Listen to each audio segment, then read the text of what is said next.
just like I like it!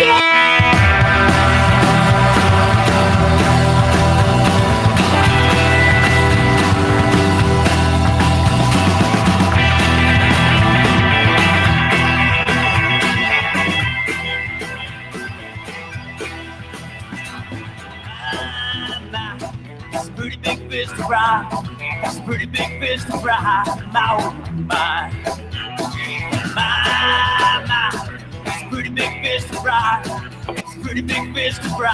My, oh, my. Last weekend I barely thought I'd make it out alive. Told myself I'd take time and give the world a try. I was alive. My, oh, my.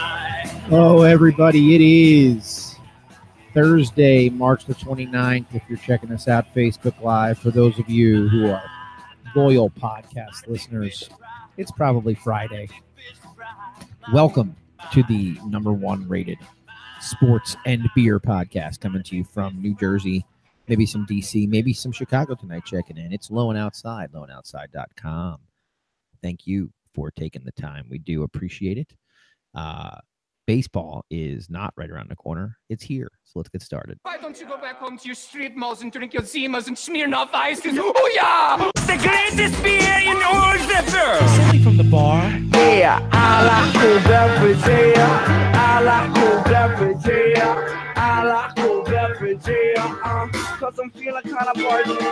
Stick it in the fridge, stick it in the fridge, stick it in the fridge. Tonight, Stick it in the fridge. coming to you from Stick it in the fridge, stick the it side of my refrigerator that needs to be drank to empty it out. It is Allagash Black. I am going with an Allagash Black tonight. It is 7.5% alcohol by volume. Coming to you, brewed and bottled in Portland, Maine. It is a Belgian-style stout. It's not my favorite, out of everything that I've ever had. It's not number one in my heart, but Number one. number one. Okay. It's not number one. There's no Diet Coke. But we'll get through it. We'll drink it tonight. Coming to you from Parsippany, I think we've got Big Nicky J. Hey. Yeah, what's going on? It's Holy Thursday. It is. Are you washing your feet? No, I'm not. But I'm off from work tomorrow. So I got a heavy hitter going right now. Nice. Demented Brewing Company. Ever hear of it? I have, yeah. Middlesex, New Jersey, apparently, on the can. Yeah. Russian Imperial Stout. I mean, it is just whacking my mouth with flavors. And it is dark. It's dark. I just get whacked with a chocolate flavor, some charcoal. I don't know, 11.5% alcohol. Oh, this we should strap in. This one might get it. Hello. It's a 16 ouncer too. Nice. So you have off tomorrow. Yes, I do. They called the schools back in on Good Friday tomorrow because of all the precipitation that we have faced over the last year. Yeah. Get whacked with that. Yeah, it's an interesting one. So we'll see, but it should be fun. Let's get started. Who cares? So baseball started today. The Yanks were away. They were in Toronto, but this hit the news, and I thought it was interesting. The Yankee Stadium has the ability to draw some pictures in beer foam on top of your beer. Did you see this? Yeah. Why are they doing that? I have no idea, but they tested it out, and I guess they were showing it on social media, I guess is where they were posting it. And they were putting the Yankees logo in it, and then they were putting the likeness of Aaron Judge and Giancarlo Stanton. They were literally putting all these weird things on the top of the beer mug. It was at a media tasting event at Yankee Stadium. It was on Monday. Right. Are the beers still going to be $13? Well, maybe it's more if it has. Oh, you got to pay $15 now to make a drawing. Yeah, if it has all of them on it. But baseball basically told them, you can't do this. Why? You can't put players' likenesses on the beer. And was it a copyright thing or? Well, it looks like based on what you have here, Market Watch reported that the likeness of the players had already been loaded into the machines, right? And then the Yankees said on Tuesday that there was no current plan to sell the personalized beers at the stadium. So why do you have it at all? Like, that doesn't make any sense to me. Major League Baseball said it was unaware of it, but they spoke to the club, and the club wasn't aware that they weren't allowed to have it either, and blah blah blah blah. So they basically told them it's not authorized to put the likeness of the players on the beer, so they had to stop doing it. My guess is it's maybe a players association issue. Yeah, I guess so, but it just sounds like a bunch of BS to me. Can you imagine that? Like that comes back to the collective bargaining agreement. Like, hey, you can't have my face on a beer cup. Yeah, for every face that you put on a cup of beer, you owe me $1, right? Yeah. All right. Yeah, sure. That would be awesome. Good luck with that. That'd be like a WWE merchandise deal. Yeah, the take-home cups. Yeah. That'll be the next thing, right? Maybe Vince will license this for the XFL. Yeah, that'd be good. But I don't know whose players are going to have that are worthy of putting their face on a cup. Well, you never know. You never know. Who cares? I guess they wouldn't do that because, you can't be a criminal and play it. LeBron James came out the other night and said that he thinks he's the MVP. Did you see these comments? Yeah, he was very straightforward. Yeah, he said, I would vote for me. It doesn't get much more black and white than that.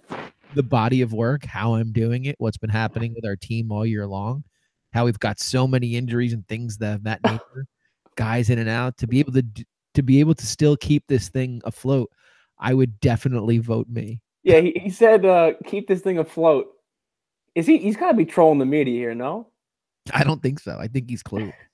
I think he's just fed up by now. I mean, a lot of times you see these players are so politically correct. Oh, I think everyone has been great. He's just like, you know what? I'm the best.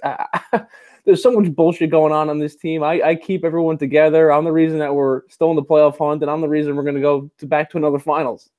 And it's true. True.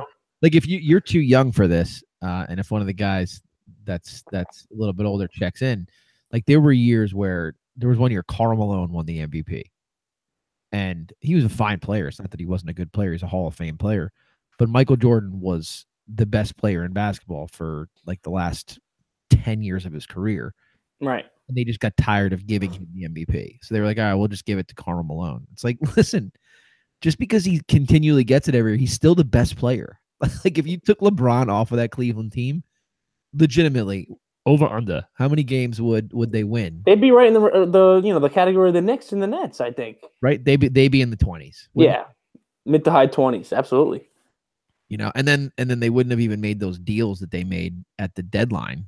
You know what I mean? Like they'd still have like that slop of a roster together with like Derrick Rose and freaking Isaiah Thomas. Like they'd be a disaster. Well, they just all come together where all these veterans, on the back end of their career, like, oh, I want to go play with LeBron. So the team is filled with like 30-year-old players, and then LeBron, who just kind of runs the show.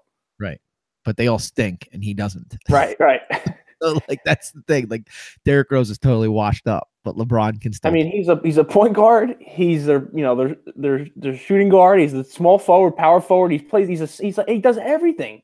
Yeah. He'll go down the floor, like pass it to himself, pretty much, drive to the hoop, dunk it, pass, and then get rebounds. Like it's unbelievable. So you're not sitting here arguing that he shouldn't be the MVP.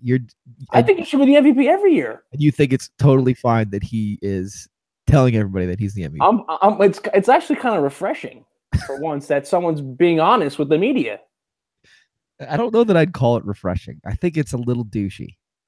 Well, that's who he is, You don't think it's douchey at all? I think it's douchey. Well, is it true or not? That he said it, or that was it true, or is the statement true? That he's the best player? Yes. Everything he said is not inaccurate. No, it's not. It's not.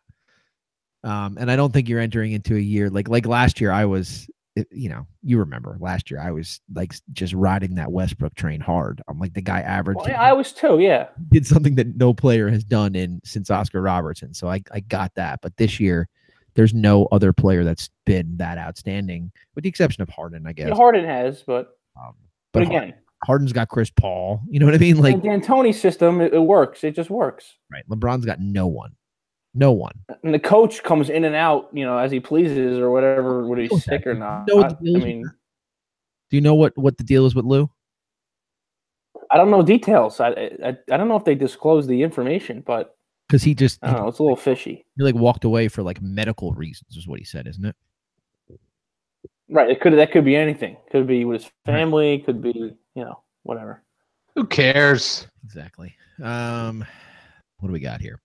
The baseball started today, but the Dodgers and Angels played the last exhibition game at Dodger Stadium, and they had to call the game because of a sewer leak. Did you see any video of this? No. So it was the right like the third baseline was just flooded, and you had Could you see the shit on the field? well you couldn't see shit necessarily, but because it was in the infield dirt, like right on the track out there. But Blends right in. yeah, so you saw the grounds crew. The grounds crew was out there with like the industrial size squeegees and all that other shit that they get when it rains. And like the quotes from the grounds crew were like, yeah, it was definitely poop. The outfielder for the Dodgers, Andrew Tolis, said, "I'm not going to tell you what it really was. That's messed up. It's nasty." There's pictures. If you just Google, Dodger Stadium sewer, like you'll find it. ESPN has the article here. You can see that like the water piling up in the area there. It's my God. It's definitely off Talk color. about nauseating. Yeah, kind of gross, right? Kind of gross. But apparently, the Dodgers are playing, as of our recording, they're playing the Giants right now. So clearly it's not been gross enough to keep Dodger Stadium closed, which is, I guess, good. I don't know. Who cares? Dan Patrick. This is an interesting one because I don't know that you even have any connection to Dan Patrick at all. Dan Patrick is out hosting Sunday Night Football. Does Dan Patrick mean anything to you other than the guy that hosts Sunday Night Football? He used to be a Sports Center anchor when it was good. Yeah, but were you? I remember him. Yeah. So you were tuned in when that happened. Yeah, absolutely. So I wonder where he's going to go.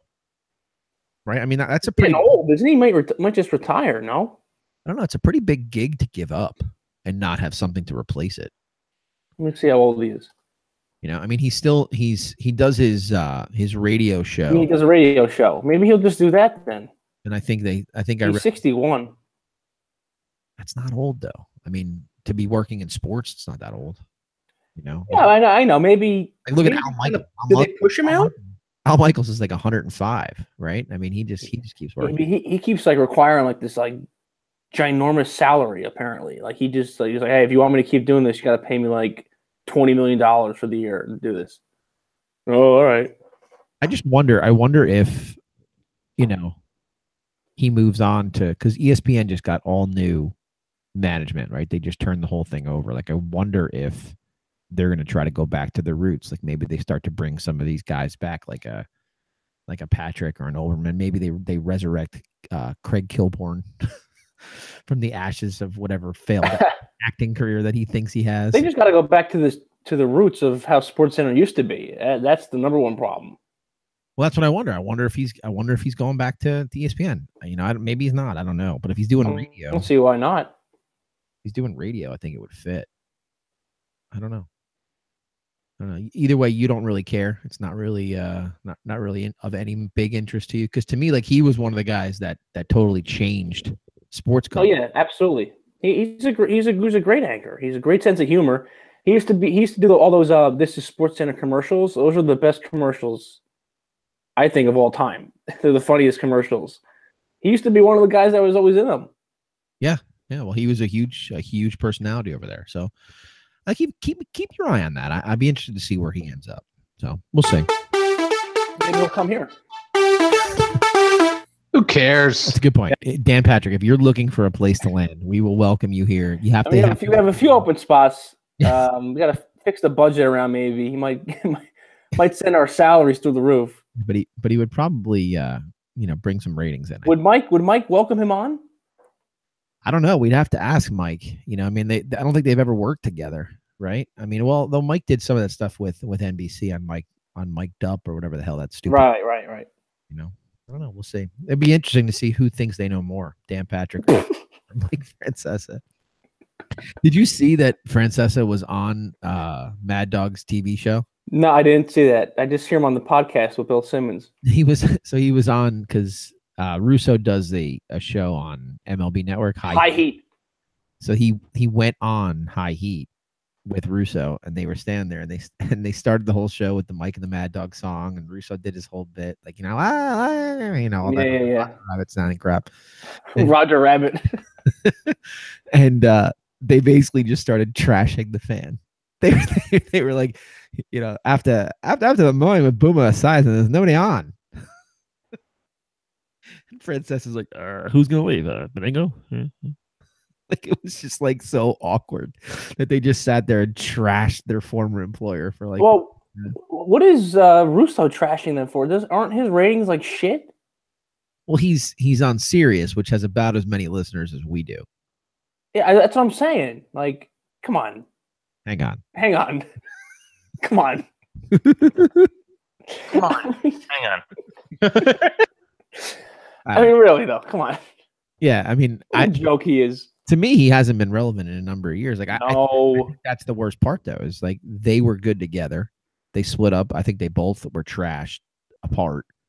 So come back together. Bring the band back together, man. It's hard to do a radio show by yourself, and I think it's admirable when I can hear someone do it well. That's why we're here tonight, not last night. Because last night it would have been Mike's on. Mike's on. But like from the studios of my basement, If I'm up early enough, Tony Page does a good job, I must say. Yeah. Yeah, I like him. I don't ever hear that.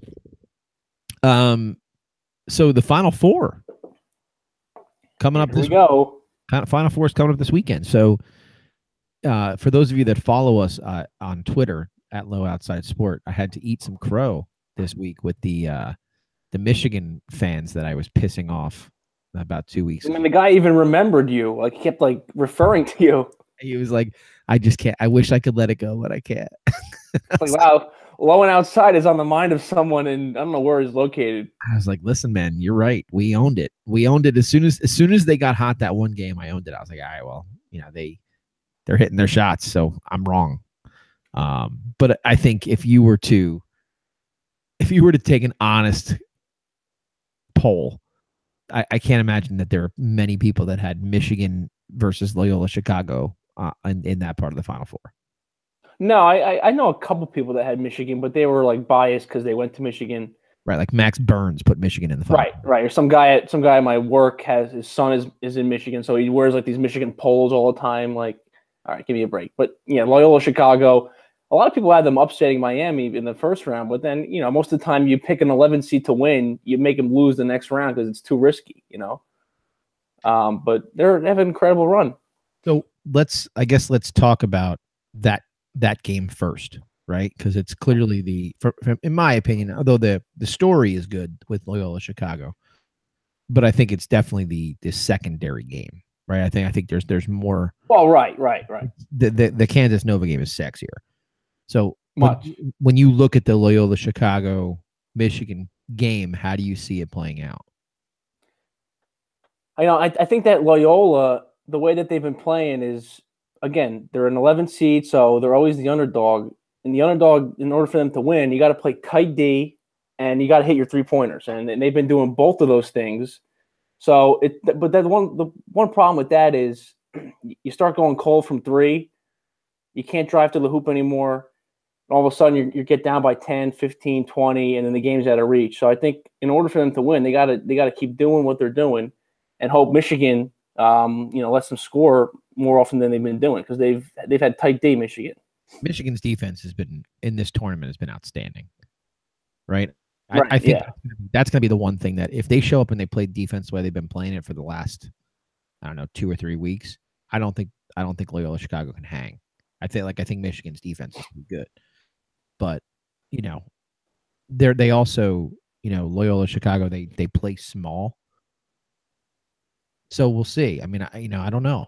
I can't get a read on what Loyola Chicago really is. I've enjoyed watching them, but it's one of those things like I'm just kind of waiting for the other shoe to drop. I don't know if that's fair. Like when you're a Final Four team like that, I don't know if it's fair. Like they've clearly earned the right to be there, but but to your point, they really haven't won games big. They've had all comeback wins. They had the buzzer beater against Miami. They've most of their wins, I think, were 1 or 2 points. So they're squeaking out wins and they deserve to get them. But like you said, it very easily could go the other way. Well, you see your boys play Michigan. You're in the same conference. It's clearly a more physical conference, right? I mean, yeah, absolutely. I mean, you watch the games, and the one gripe I had, not to bring Rutgers into it too much, but the one gripe I had with Rutgers was we have like soft big men, and because I watched them against the other Big Ten big guys, and they get just pummeled on the boards every game. Right. And it starts with guys like Michigan that have these big guys. Who's that? Is that the German guy that they have, the white kid? He's hot, guys. Yeah.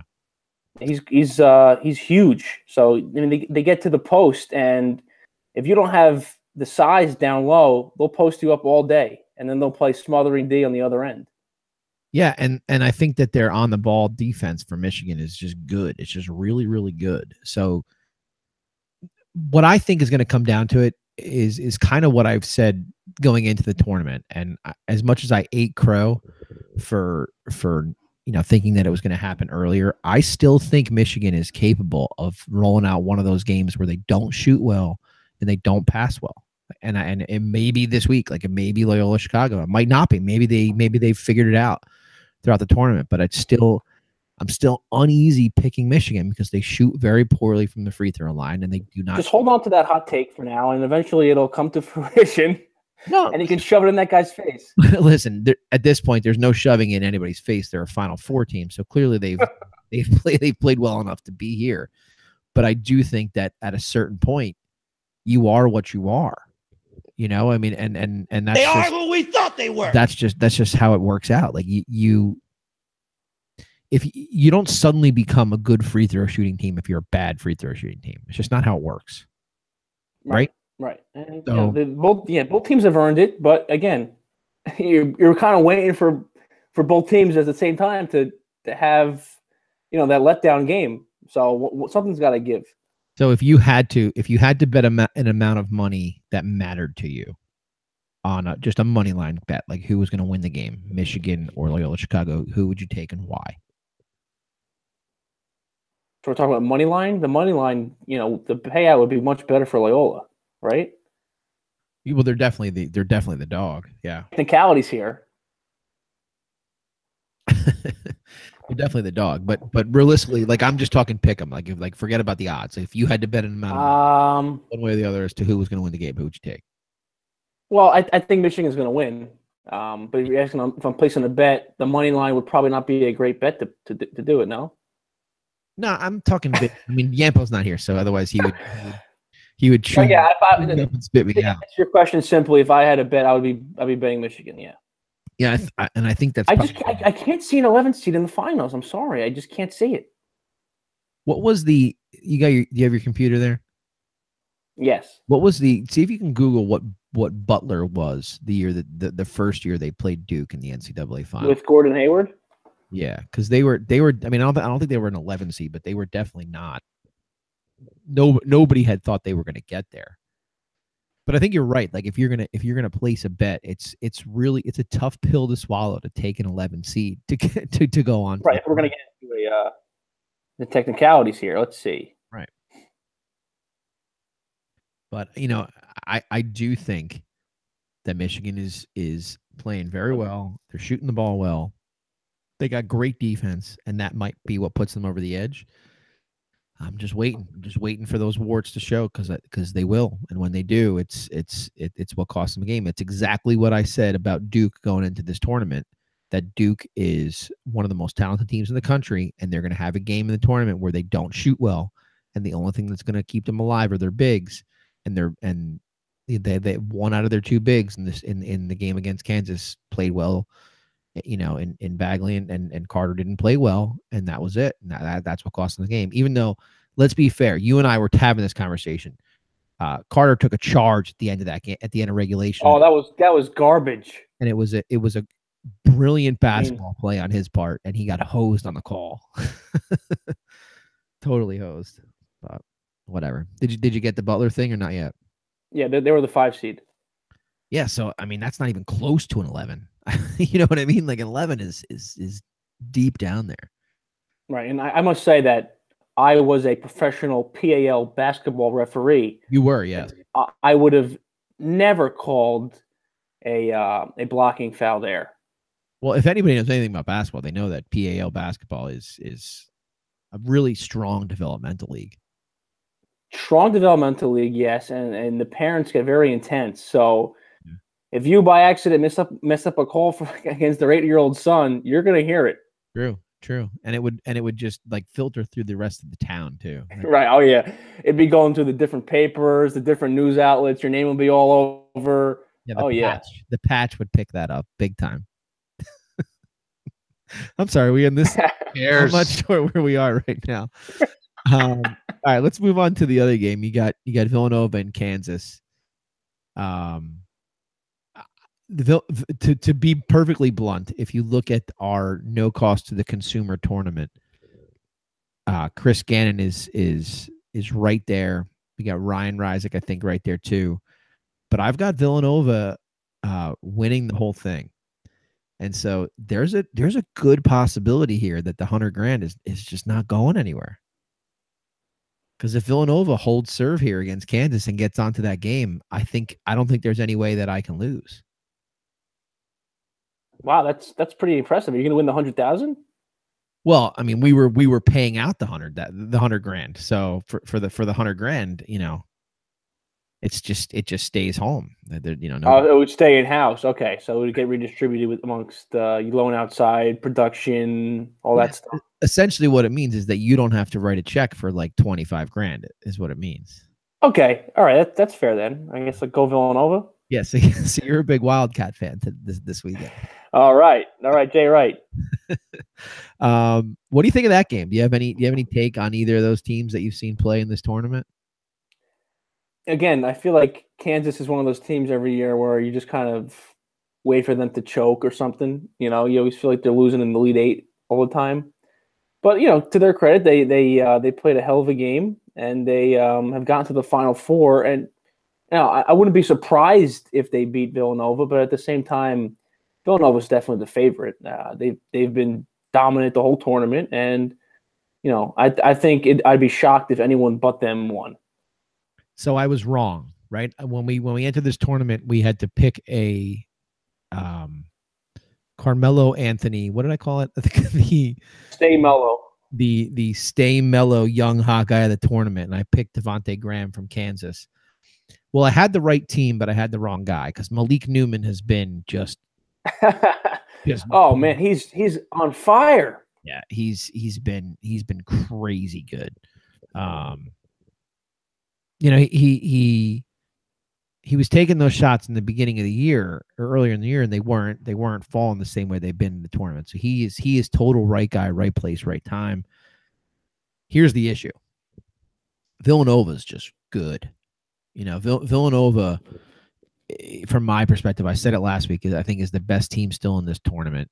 And they took a shot in the mouth last week and still came out of that game. And I just can't see Kansas beating them. I just can't.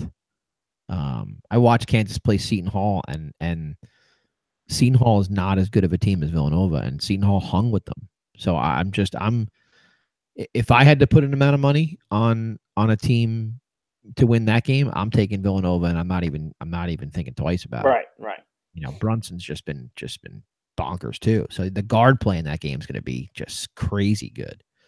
And then the funny part about it is, you look at a guy like Amari Spellman, who's traditionally, a down low guy, you would think, but he's been hitting shots from three. He's been hitting shots on the wing. I mean, he's like, I just feel like every time Villanova moves the ball so well, I feel like every time they make that extra pass, the shot's just going to fall. Like I'm just waiting for the shot to go in because like they all they do is pass the ball well and get an open shot. Right. Yeah, absolutely. And Jay Wright's just sexy. you really feel that way? I'm more of a Bill Self dad bod guy.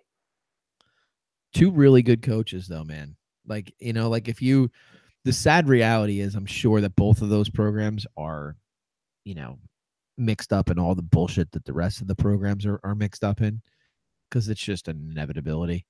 But they're two really good coaches and their programs are doing, you know, just some really, really transcendent things. I mean, I think Villanova has the most wins out of any Division I team in like the last 5 years or something ridiculous like that. Yeah, and Kansas is always a top seed in the tournament. I think it's funny that their basketball team is historically just great. Their football team is historically bad. Like they are bad. Well, they hired Charlie Weiss. That didn't work out for them. Was it Charlie Weiss? Yeah, Charlie Weiss was coaching in Kansas. He coached. I thought it was the other fat guy. That narrows it down. The other fat guy. No, they had like a really fat guy for a while.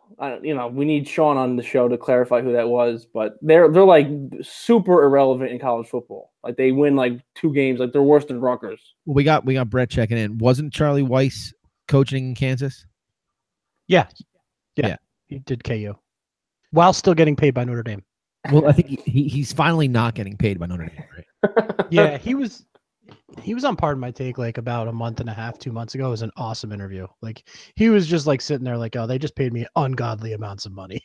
He's right. I mean, how could you say no to that? You know? No, yeah. But who would you? We're talking Final Four. We've gone through Loyola Chicago and Michigan.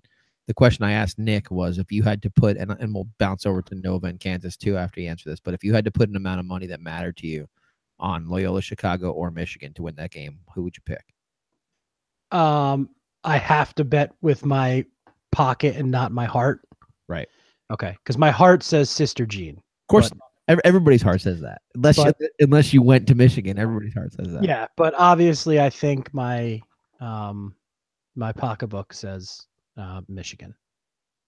The funny thing about it is, like, you look at like Loyola Chicago was 32-5 this year. Yeah, they weren't a bad team. You know what I mean? Like they're an 11 seed that lost 5 games going into the tournament. So like it's not that crazy that they're making this kind of a run. No, not at all. Villanova, Kansas. We had just broken it down a little bit. Do you have a take on that game one way or the other? In terms of winners or just, I mean, I think it's actually going to be an excellent game. I don't know, man. I don't know. You know, I kind of root for, I want our buddy Timmy to see KU, you know, do something nice, but they just have this kind of propensity to choke these types of games away. That's what Nicky was saying too. And Villanova is now feeding off of a couple years of experience and being there and knowing what that's like and being successful. So it's tough for me to go against Nova right now for the Final Four. I think that the championship game, if Villanova makes it, might be a different story, but I don't know. I see Nova now, but you know, that's the guy who's 7th place in our brackets. Well, that's what I was going to say. If you really have any kind of vested interest, you know, the $100,000 right here. You're leading, are you not? Well, if Villanova wins on Saturday, I don't think there's any way I can lose. Okay. So unless you are interested in cutting your check for the part of the $100,000, I think you probably have to root for the Wildcats. Okay. All right, I'm in. Kind of what I said to Nick too. So you know, you gotta go Cats. Gotta keep that $100,000 in the podcast over here. Yeah. But I do think, to your point, I think it's going to be the better of the 2 games. I hope it's the better of the 2 games because I think the guard play in that game could be like just really fun to watch. Hold on, is that the $25,000 that we'd be keeping? Yeah, is that going to go back into renovation for a new studio that we're going to make? Well, first of all, let's not get into details as to how we would split it up. The bottom line is it's $100,000. Okay, we're talking $100,000 here, Nick. So right. Well, I think the white man has enough after all his bets this last few weeks. He can contribute. He only showed us the winners, though. Remember right. Remember that. The funny thing about that is the white man only shows us the winners, and Yampo only seems to show us the losers. We need to get Yampo in on the how to actually brag about gambling, because he's always like, oh, Yeah, Took a beating this weekend. yeah, I need him to like be more positive, or else I just assume that he's 100K in the hole. Whatever, yeah, Paul. it's not good. It's not good. He was Brett. You missed at the beginning of the show. He was here, But he wasn't here. but he wasn't here. So we It were was like the ghost of Yampo. we were waiting for him to check in, like on his way to a hockey game or something like that, in his car or something. But didn't. I had called him on the way home, and he was going into a meeting. So I don't know if he was Oh, a meeting. leaving a meeting at that Maybe time. it's like a money line, gambling meeting. Yeah, I don't know. Did he find the address for the meeting on the back of the lottery ticket that he purchased? Is that where he got it? Not so fast, Pet Sajak. Whatever. All right. So it sounds to me, Nikki, like you were going Michigan and Villanova. Yeah, that's the safe bet. If I was going to put some money down, that's how I would put it on. And Brett, are you doing the same? Yes, I am doing the same, but in a tournament that has gone the way in which I have never expected it to go. So chances are it'll be, Loyola Chicago. Loyola and Kansas. It'd be a fun story if Loyola got there. I don't know. I have a hard time seeing him. It's got to end sometime, right? I don't know. Maybe not. Maybe not. It might not have to end at all. So we'll see. But if I had to make a pick, I'm going. Fuck them. I'm going Loyola Chicago and Villanova in the final. You hate Michigan, right? I fucking hate Michigan. I had a buddy who was a Notre Dame fan. That's why I'm a Notre Dame fan. Dan Bolin. Pull back the curtain for those of you that are listening. Have any idea who it is? The Bolin family were big Notre Dame people. And so it was like the birthplace of where I learned what college football was. So I had absolutely no choice but to be a Notre Dame fan, because the first time I really ever started to watch college football, here I am at like 7 or 8 years old. I'm watching Notre Dame football, and one of the Bolin kids had went, and the other Bolin brother was insane, like needed to go there. So like it was literally watching these lunatics watch this college football team. So, that's where I kind of fell in love with Notre Dame. And if you're a Notre Dame fan in any kind of sport, especially in football, the one thing, if you're anything as a Notre Dame fan, the one thing you are is you hate Michigan. Like there's no room for Michigan in your life if you're a Notre Dame fan. You want the school to just fall down and break off into the freaking lake. So anyway, that's the deal. I can't do it. I can't root for Michigan. I feel you. It complicates it for me. Liking Notre Dame, hating Michigan, loving Tom Brady. Tom Brady's an alum of Michigan, and hating Ohio State, and Michigan being Ohio State's prime rival. It gets tough for me. Like Why do you hate Ohio State? Because fuck them. That's why. I just don't Where's like Stonejaw to defend his school? I just don't like them. You just don't like Ohio State, but it has nothing to do with who's there now. It's been like that forever, right? Oh yeah, I've never liked Ohio State. Maurice Claret. Yeah, it's not like an Urban Meyer thing. It's like no, nothing personal. It's really nothing. I have no serious way to trace it back. It's like I picked a random. I hate this team. Yeah, massive college, and when I hate them. So just one last Bolin reference. So college football, obviously, they score, they play their stupid fight song. Like every team. That's Michigan. So I'm at Bolin's house, and I don't remember what year it was, but Michigan beats Notre Dame, and JB, his older brother, is standing there, and he starts to sing the Michigan fight song, right? But he's not singing the Michigan fight song, and so here I am as a young guy. I don't know what the words to the Michigan fight song are. I have no idea, but here he is. And I remember the words to this day because they were so angry that it's just you can't forget them. So the words were, hail to those big cocksuckers, hail to those motherfuckers, hail to Michigan, the assholes of the earth. Pretty much encompasses them. That's a good fight song. I think it would. I think it would sell. I think if you put that on a T-shirt with a little fighting shamrock underneath it, I think people would buy it. I think I would. Absolutely would buy it. So John Bolin, if you're listening, there's your $1 million idea. Dan's probably listening. He's got to be retired by now, right? I think he passed. Oh God. Well, I mean, of old age. I mean, that's it what was his time. All right, so this one is where we kind of call an audible here. Baseball, Brett, is not right around the corner. Baseball is here. Oh no, it's here. So, it's here, and it couldn't have gone better today. So I'm watching. Well, that's not true. I'm listening.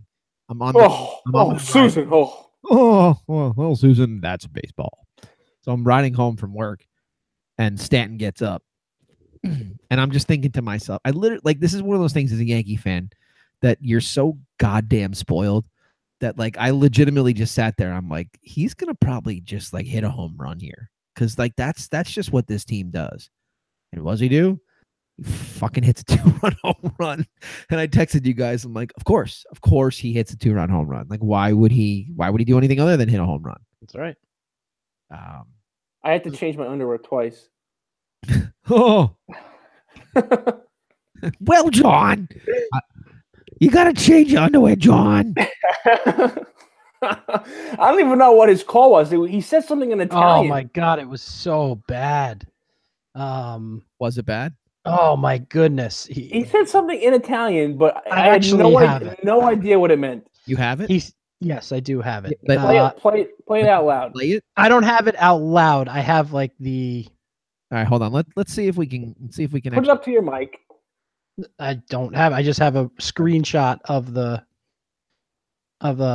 Oh, maybe I could do it. Maybe I could. I don't know. It'll take me a minute to figure it out, though. So, but I can say we're losing people here. What he wound up saying was Giancarlo non si può stopparlo. If you Google, just for those of you that are listening at home and you actually have access to. If you actually have access to a computer, or if you're not driving, you can put it in your phone and search this. If you just Google Stanton home run call Sterling, the first thing that comes up is an article from Deadspin that says, "What the hell is John Sterling's home run call?" So quickly. But an hour ago. It went up an hour ago. I guess it means Giancarlo cannot stop it. All right, hold on. I got the audio here. Okay. Giancarlo can't be stopped. Yeah. Stanton smash-o. Hold on. I got it. Hold on. We're bouncing back. Hold on. Damn it. Hold on. Right. His swing is so powerful. Yeah. I mean, when Judge swings, he looks like it's a normal swing. I mean, when he makes contact, it's he still swings hard, but it's normal. It's a normal swing, but you can see the power behind Judge's swing. Stanton is I'm gonna lock up myself and then just explode at the ball. It's how I hit a drive. Right. He locks up his leg. It's kind of how Steve Tarsitano went to the basket. He just explodes. He All did. right, hold on. Here you go. Here's the call. It's an awful lot of strikes with it. No, that was right on that corner. Oh, John. He's on. He will spot it any place. Stanton, the National League MVP last year, swung on and drilled to deep right center field. It is high. It is far. It is gone. It is first Yankee at bat. Giancarlo non si può stopparlo. It is a Stantonian home run, a 2-run blaster right center in his first Yankee at bat. And they got 2-0 lead. What the fuck? Hold on. No, but notice his pause. Notice his pause right before it happens. He's like, "Oh shit, it's happening! It's happening! I gotta say it." Stopparlo, non si può stopparlo. What the? It's supposed to rhyme. Non si può. Giancarlo Stopparlo. That is horrible. But listen, I'm one of the few that not one of the few. He's not even Italian. I really like. He's half black, I think. Sterling. I think I like listening to him tell a game. But these home run calls are so ridiculous and over the top. And everything doesn't have to be your last name Ian home run. No. You know, like No, it does. It does. it doesn't though. But that's it. That's my only complaint with him. The But, best is on this Deadspin article. It starts. That's the headline, and then it starts off. A few days ago, the New York Times talked to Yankees broadcaster John Sterling about the home run call that he decided to use for Giancarlo Stanton this season. Quote: "This one is so different," he said. "It's an Italian phrase that rhymes. I don't know if anyone will get it. I'm really worried. Well, not really worried. In fact, I'm not worried. Let's say I'm mildly concerned. Boy, I hope it works. It may not." It doesn't. Well, John, we're here to tell you it didn't work. It didn't work at all. Everyone was like, "What? What was that?" Deadspin has an article. What the hell is John Sterling's home run call? I wonder if the people in Italy are watching this and like, "Oh, it's great. It's wonderful." There was a lot of good stuff happen today, though. It is a Stantonian home run. No, Jeff, hold on. Go back before and listen, because think about this. He's had the call ready, right? He hits the home run. And all of a sudden, he's panicking because he's got to like do it real quick. He's like, "Oh shit, it's happening." There's a pause. There's like a pause after like he finds the figure. Swung on and drilled to deep right center field. It is high. It is far. It is gone. It is first Yankee at bat. That's it, right? He's like, "Oh shit! I gotta say it now." He's like, "I hope I pronounce all these things right." Hold on, let's play it again. First Yankee at bat. Giancarlo. Non si può stopparlo. It is. He definitely had that written down. What does it mean? Do we know what the hell it means? It says Giancarlo can't be stopped, right? Yep. Oh, is that what it means? Yeah. That's bad. Yeah. Is he Italian? Like, No, he's not Italian at all. Are you sure? Yes. All right, I'm gonna listen, Google this. Google it. All you gotta do is Google it, and you'll find out. They were talking about this on the fan. That he's like, "Is he Italian?" He's like, "No, he's not Italian." So why did he go that direction? I don't understand. I don't know. I just think it's hysterical. What the hell is John Sterling's? And I'm with you, the best, like he goes off. Like some of these players, he'll go off on like a 15-second like home run call. It's like by the time he's already around the bases, you're not even done with the home run call. But I like Sterling, so like I'm not trashing him there. But you're right, Brett. Like every home run has to have the last name turned into an Ian afterwards. Yeah. Like, and I get mad at managers too, because like if you notice, and you're gonna notice throughout the season, like there's gonna be no change between Aaron Boone and Joe Girardi because everybody's nickname is E. Yeah, so Gardy and Hicksy and Judgy, you know, and it's like, oh God, dude, come up with better nicknames than this. I have a buddy, and I'm not gonna say it here because I don't want to get them in trouble, but who's got a family member who refers to their kid as Milesy. It's like that's not a nickname. No, it's not. Miles E. His name is Miles. Right. It's not Chuck E. Cheese. Like some things just don't need to have the EY attached to it. It's okay. No. And Sweeney Murdy was on the radio today, and they were like, "Well, Sweeney, what if he ever said anything about you? Can't call you like Sweeney E. Murdy E." And he was like, "Yeah." Then he just shortened it to like Sween and Mert. That's what it would be. It'd be Sweens. Yep. Apparently, Giancarlo is mostly African American and Irish, and his maternal great grandmother was Puerto Rican. So not a lot of Italian. Well, the Italian could come in with the African American.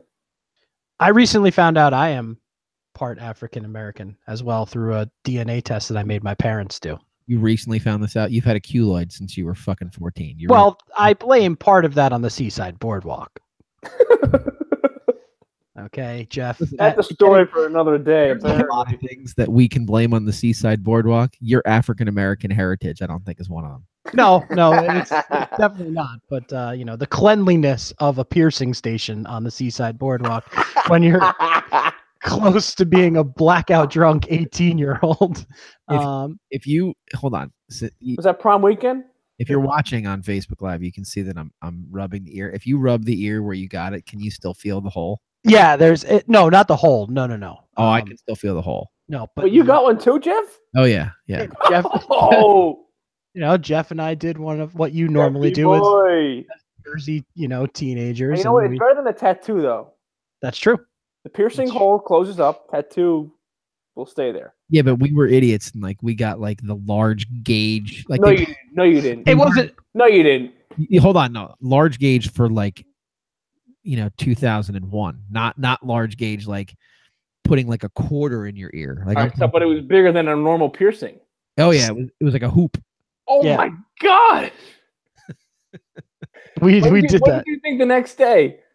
And we just woke up and we were just both like, "Oh my god, we got our ears pierced on the boardwalk last night." Yeah, By some guy he was using like beer to clean his needle.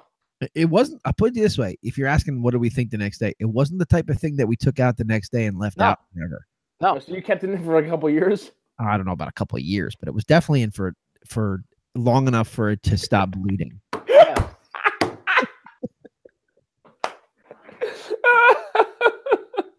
Not good. Not our finest hour. to be- All right. Well, we all have bad moments. Exactly. Capricious youth. So the Yanks just beat the piss out of the Blue Jays today. Yes. 6-1. I watched pretty much the entire thing as soon as I got home. I got home, it was probably the third inning, so I just watched the rest of it. One issue with Aaron Boone immediately.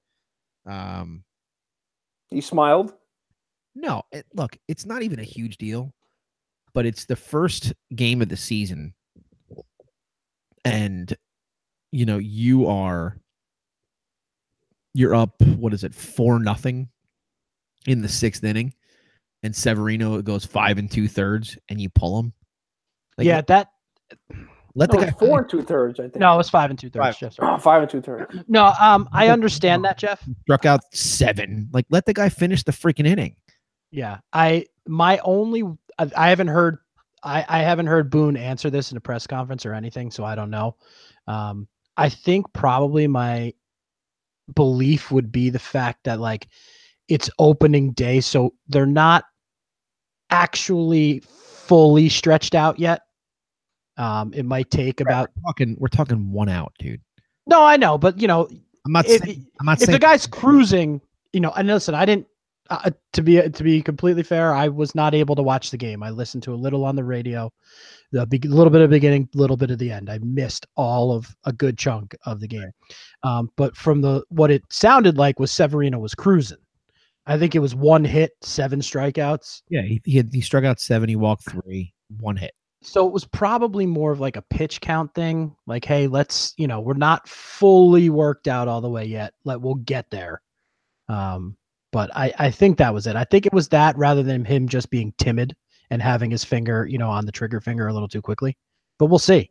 I don't, For me, it's like, the guy, he's your ace. He came out, he threw lights out. Like, let him get through 6. Like, there was no immediate danger. Like, I get if you could put 2 guys on, then I get it. But like, you had 2 outs, 6. Yeah. Let him get through 6. Yeah, sure. I see it with the out, but that. I mean, like, it's like, if you're it's total, Yankee privilege right there is what it is. No, you want to get them. You also wanted the opportunity to get everybody in today. So it was nice that Chad Green got to throw. It's nice that Dellin Betances is on borrowed time. I got a feeling that guy's on his way out the door, and to get Chapman in. So you want that bullpen, the strength of the team, to get a little work in today too. So I don't know. I get what you're saying. Just get that last out and let's go.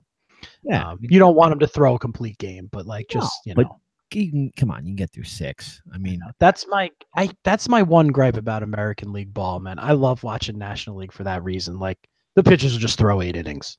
He threw 91 pitches. Yeah, so that's a lot. You don't want him to throw 100 on his opening day. I know.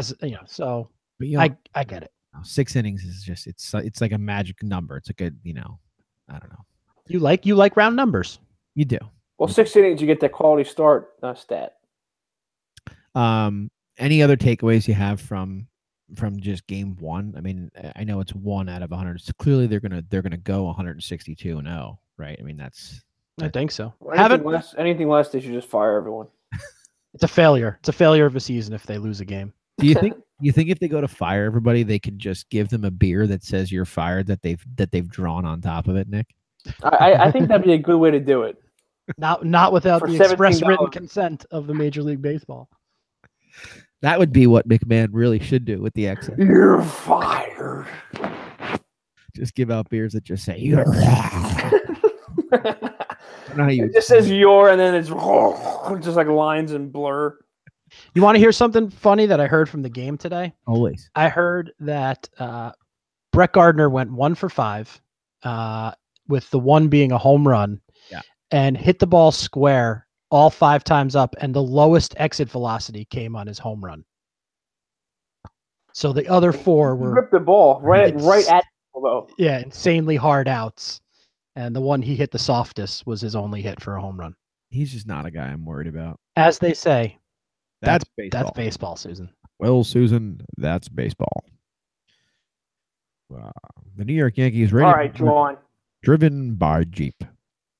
No, it's good, and there's a full slate of games today, and that's awesome. So, the baseball's back, boys. I'm excited. I could talk about. I might branch off from you guys and do a baseball podcast. Do a balls deep baseball podcast. Balls deep. Yeah. I might have a partner for that. I gotta send a text message, see if he wants in. Yeah. Hey, they brought back Roseanne. They can bring back Balls Deep. Did you see any of the Mets? They no. smoked the Cardinals too, man. Yeah. He had Noah Syndergaard. He threw. He got through 6 and he gave up 4 runs, which is un-Syndergaardian. Syndergaard. Yeah, I love him and DeGrom. They're 2 of my favorite pitchers in baseball, besides like Kershaw and Bumgarner. Right. So I'm not a Met fan, but if I were, those are the guys that, like, as they go this year, we're gonna go, and Cespedes too. I think they're gonna win 100 games, personally. Their over/under is ridiculous, though. We really should have thrown money on that. It was at like 78. I'm sure the white man did. Don't you think? Probably. I don't know. I see that as like easy money. I regret myself for not, doing that. Today, I don't know if you saw it, but they put up 9 runs, and one of those RBIs came from Jay Bruce. Fuck is Jay Bruce? Jay Bruce plays for the Mets. Yampo. He's their their starting right fielder. Jay Bruce. Fuck is Jay Bruce? No. Okay. Never heard of him. Great guy. And the Todd father picking up a hit today too. How about 206? He had one more hit today than Noah Syndergaard did, so that's good. Look, I'm not one of those guys that roots for the Mets to lose, though. Like they don't. It doesn't bother me when they're good. I do. Do you? Yeah, I don't like them though. I don't root for them to lose, but I definitely don't root for them to win. I don't root for them to win, and I do root for them to lose come playoff time, because hold on, they're never in the playoffs. Exactly, but Hey, like they had that run though when the Yankees were bad. They did, they really did, and they went to the World Series like 3 years ago. And they should have won. And exactly, if Kansas City doesn't pretty much kill them with death by singles and death by contact, the Mets could have won that World Series. So I don't know. Met fans are like insufferable to me, and that just annoys me. So they could have won that series. And as Nick says, if my aunt had balls, she'd be my uncle. She'd be my transvestite aunt. Hello. I know, bartender. Give me one more of those scotch and Peptos. I got a case of squirts, but I still want to drink. All right, let's put this baby to bed.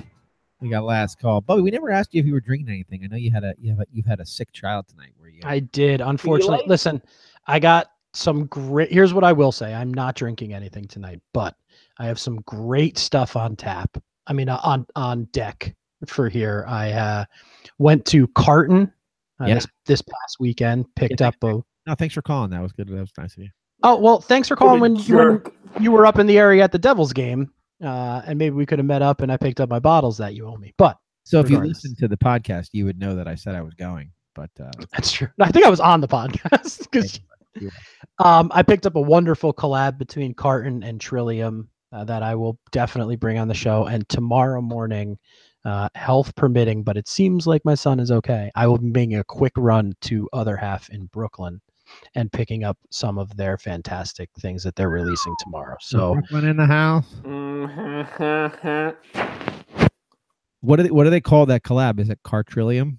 no, it's one of their like it's very Cartrillion though. Ah, true. I thought No, it was called ticket Ponzi scheme. True. It was one of those derivatives of ODub, like 077 whatever, but I guess it's their Massachusetts zip code, so it's like 02210 or something like that. Lame. You saw that I had a boat beer at the Rock, right? I was so impressed by you. That was awesome. Big meetup too. A lot of low and outside. I caught a little of the what was it, Periscope, or what'd you do? Facebook Live? I No, forget. Twitter. Killed it. All right. What do we got? Anything that we haven't talked about, Nikki? Devils tied at 2 right now in the third with the Penguins. Big opportunity because Florida lost last night in regulation. So if they can squeak out 2 more points, they're going to have a 5-point cushion for the wild card. Just scored 3-2. Oh, they just scored. Who scored? I don't know. It just popped up on my Gamecast. I'm gonna go with Taylor Hall. That's my guess. Yeah, more than 90%. Or Palmieri. Palmieri's on fire too. 90% chance. Brad, have you seen this? It's called a Bud Light red light. They call it, I think, for hockey. No. So what happens is you put it in like your TV room on the wall, hook it up to your Wi-Fi, and you pick your favorite team. And every time your favorite team scores, it like rings like the goal horn, like in your house. Boy, I'm just thinking to myself, like, imagine the Devils playing on the West Coast when they beat the Vegas Knights 8-3 that one night. They'd be ringing all night, like 1 a.m. Oh yeah, my wife and infant daughter would love that. They would love that. Your dog. You have to buy that for Yampo. That's great. I saw that. I thought it was great. Jeff, to answer you, Taylor Hall scored the game tying goal on the power play, but Blake Coleman, Coleman scored it. I saw it. knocked it in. Yep. All right. Let me go check that out. No, good stuff. Although it looks like we just took a penalty. Is that right? I don't have the game. Oh, back to the kill. I don't know. How was the atmosphere Saturday night, Jeff? So quick little note about Saturday night. So we were there. We were hanging out. We were doing our thing. We had seats in the mezz, the first row in the mezzanine, and we had some guys behind us, and they were drinking too much, and it's fine. Like who cares? You know, we each had like a beer or something like that when we were in there. You know, we went to meet up, but these guys had two much. I got beer spilled on me twice. Oh, that sucks. And like both times they apologized and I turned around. I'm like, it's no problem. It's not a big deal, blah, blah, blah. And then like at the start of the third period, the guy literally falls over our seats and no way and hits the glass that's in front of him. Oh my God.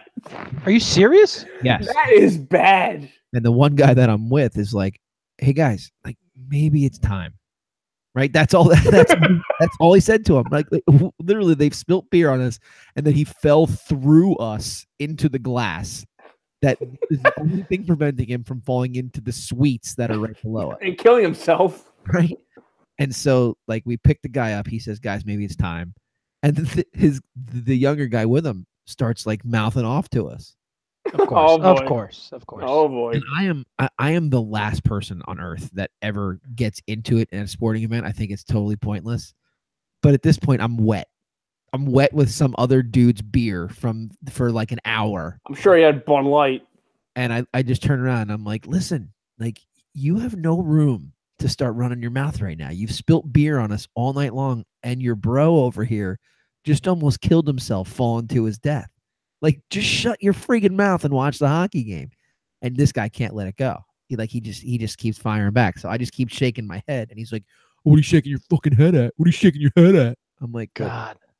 And how old are they? I was just gonna ask that. Like, how old are they? The guy that was drunk, like really drunk, that fell was probably 55. Oh my God. Okay. See, that's absolutely pathetic. Like if they're oh my God. If they're like 22, like okay, it still sucks, but I get it. I think the guy that was running his mouth was probably his son. Okay. Like so there was that big. So I'm hearing my drunk dad. It was an embarrassment. Right. That was bad. But the environment was cool. I mean, like, you know, for those of you that haven't been, you know, the best part about it is they just rock a Ric Flair montage. Just I love that. After every goal, woo, woo. And I will say this. I know it's been a couple of years since they've gotten away from the Gary Glitter song after they score the goal. Yeah. It's still better. Of course it is. Like, I know the guy. I know you just can't glorify a pedophile. I know he got busted for like pedophilia, but it's still a better song. So. I mean, there's no more fun thing than just say, "Hey, you suck." Yeah, that's just fun. That's the best song. That's the best song. Absolutely. I agree. Brett, what do you got? Looks like, unfortunately, and we don't talk about it a lot here on the show, but we did have a special guest one time who taught us about getting up in the blender. Wait, hold on.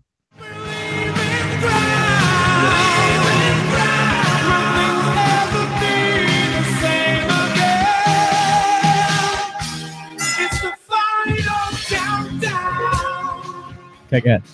But the anticipated rematch between Canelo Alvarez and Triple G looks like it is a no-go after the Nevada State Athletic Commission director filed a formal complaint against Alvarez because he got caught doping. So it sucks. I thought it was tainted beef. Yes, apparently it was tainted beef. But I don't know, that's unfortunate because that's one of the, there's not a ton of juice nowadays with boxing, and that's a big fight and that's a good fight, and to see it go away because of this, it stinks. So Le'Veon Bell, we thought it was over, right? He got franchised, he'd signed his franchise. It's not over. Like he tweeted today at 5:00 a picture of him in his Steelers uniform with a quote that says, "It's so hard to be a hero in a city that paints you out to be the villain." My heart breaks for him. Like what goes through these morons' brains? Like, yes, you're a villain. They're going to pay you $14 million to play football next year. Nobody makes long-term investments in running backs anymore. It's stupid. Nor should they. Right. Like, great that you're the outlier. Really fantastic. But that doesn't mean that you should be paid some exorbitant amount of money. I'm sorry. He's just a guy that seems like he's like, I'm not comparing them. They're not identical. I know Yampa will fucking clap back at me for this, but he's like Beckham. He just seems like so much trouble, such a headache. Like, I don't want him to be a part of my team. I don't know. And that bothers me too, that shit. Like, well, then I'm not going to show up to the OTAs. I'm not going to show up to off-season workouts. Oh, cool. So don't get better with the rest of your teammates. Like, just do your own thing, then. Fine, you selfish fuck. I just Sorry. I want to beat that out, right? I want to have an analogy to any other like walk of life where this happens. Like in my work of like if the guy that won the Teacher of the Year didn't show up to work was like, so next year, like, listen, I'm not going to come to those days before the kids come. Yeah. Like, I want to renegotiate my contract. I think I'm really worth more. I got to get mine, yo. Yeah, right? Like some guy walks. He starts like tweeting out stuff. Yeah. Some cardiologist walks out of the ER after he just fatso on a table that had a heart attack, and he's like, "Listen, I'm not going to show up tomorrow." Kevin Smith's on the heart attack table. Yeah, Kevin Smith. Till they renegotiate my contract here at the hospital. Like, eat shit, dude. You're getting paid $14 million to run. Shut up. And I understand that there's risk playing football, and I understand it's a violent game, and I understand that you're putting your body and your long-term health at risk, but you can still be selfish. Those things aren't mutually exclusive. Fuck Kincaid. And I don't know. Shit. Turds. Double turds. Your language is offensive. Was it like 9 minutes left? 8:34. Pittsburgh just tied. A weak goal. It just squeaked. Who scored? Don't tell me Crosby. Now Hornquist, I think. Who cares? All right, let's wrap it up. Thanks for taking the time, everybody. Find us Low Outside Sport. How you going? Outside.com. Next week, Nick, huge show. I don't know if you're around for it. Huge show. This is the Get Out week for the granddaddy of them all, WrestleMania. Oh,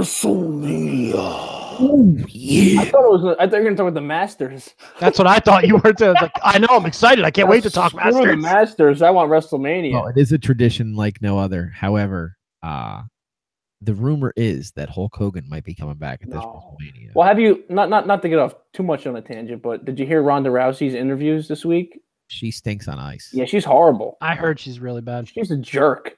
Yeah, she's bad. I just heard she has no ability to connect with the crowd on the mic.